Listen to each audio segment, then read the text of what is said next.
Nimeongea na wagonjwa takriban 17, wale wa akina mama wote waliojifungua wote, nashukuru wamesema wamepokelewa vizuri. Jafahamu kama unakuja. Ila Okay. kiukweli huduma zao ni nzuri. Wamepokelewa vizuri. Utafikiri private. Huduma zikoje? Huduma namshukuru. Huduma ni nzuri. Kwanza mimi nimekuja peke yangu. Nimefika hapo nimepokelewa, nimekutana na madaktari wengine pale nje sana hivi nilikuwa naumwa uchungu. Na nisaidia tu mpaka nimejifungua, ndugu zangu wamekuja wamekuta nimeshajifungua tayari. Okay. Okay. Maana nilikuja tu mwenyewe. Kuja tu mwenyewe. Sina mtu yoyote, maana uchungu umenishika nikajibeba nikaja mimi kama mimi. Ndugu wa kwanza umewakuta hapa? Ndugu wa kwanza nimewakuta hapa. Tena mimi nimehudumiwa na wadada, kwa kweli namshukuru Mungu amenihudumia vizuri bila hata shida yoyote. Umekuja lini? Nimekuja juzi. Juzi. Umepokelewaje?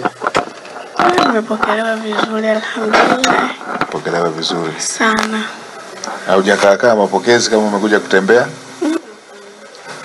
Hapana kabisa. Nilipokuja tu nikapata huduma. Umepata huduma ndio ukarudi kujiandikisha? Hapana. Nimeandikishwa nikapata huduma muda huo. Okay. Nilipokelewa vizuri. Pokelewa vizuri. Daktari walikuja kwa wakati? Ndio.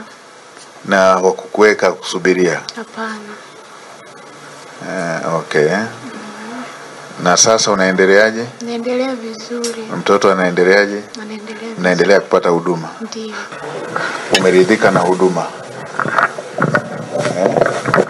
Ungekutana na rais sasa hivi ungemwambiaje? Ningemwambia nashukuru wafanyakazi wako wako vizuri. Wafanyakazi wako wako vizuri. Wako vizuri? Ndio ungemwambia hivyo? Ndio. Haya basi nitamfikishia salamu. Haya nashukuru. Haya asante sana. Kaka Dada. Umepokelewaje? Namshukuru Mungu nimepokelewa vizuri. Jana nimekuja mida ya saa 10. Lakini namshukuru Mungu ndani ya lisali moja tu walivyokuwa wamenisimamia nikajifungua. Ndani ya lisali moja. Haujasimamishwa foleni, nenda shuka panda shuka? Hapana, yani hata mafaili wasema tutajaza tu, ngoja tukuhudumie kwanza. Safi sana. Na huduma inaendelea vizuri? Namshukuru Mungu, hatuna changamoto yoyote. Tumepata chanjo asubuhi mapema tu, tunashukuru. Uko na furaha na uko na amani moyoni? Sana. Okay. Asante sana. Ndivyo tunavyotaka. Hiyo ndio kiu ya Dr. Samia. Anataka wananchi wake wapate huduma bora. Manake hicho ndicho anachokeshea kila wakati. Kwa nafurahia kupata hiyo feedback.